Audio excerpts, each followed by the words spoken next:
আসসালামু আলাইকুম রহমতুল্লাহ। আজকে দেখেন নতুন স্টাইলে ডিম রান্না করে দেখাবো। দেখেন ডিমটা সিদ্ধ করে নিছি।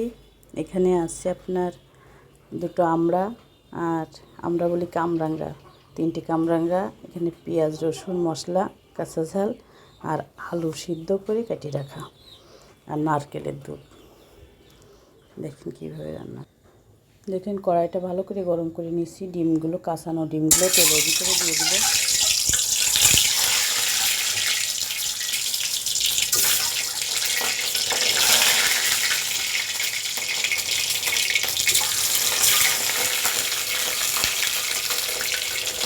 ডিমগুলো ভাজি হচ্ছে, ডিমটা ভাজি হয়ে গেছে। এবারে কড়াইয়ের ভিতরে সব মশলাগুলো দিয়ে দিলাম।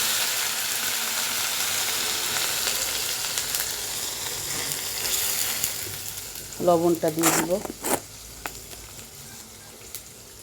লবণটা পরিমাণ মতো দিব, লাগলে পরে দেওয়া যাবে। মশলাটা ভালো করে ভাজি করে নেব।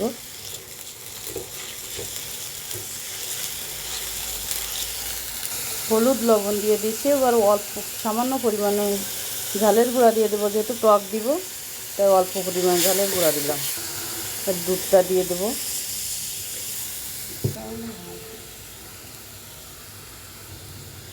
নারকেলের দুধের ভিতরে আলুটা দিয়ে দিলাম, সিদ্ধ করে কেটে রাখছি, ডিমের সঙ্গে একসঙ্গে সিদ্ধ করেছি। এবার আমি বাকি নারকেলের দুধটা দিয়ে দিলাম।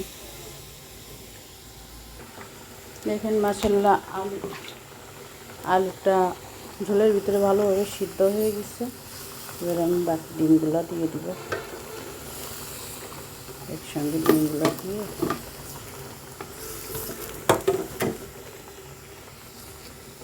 একটু সময় জাল করে নেওয়ার পরে আমি আমড়াটা আর কামরাঙ্গাটা দিব। দেখেন ডিমটা দেওয়ার পরে বেশ সময় ফুটিয়েছে ঝোলটা।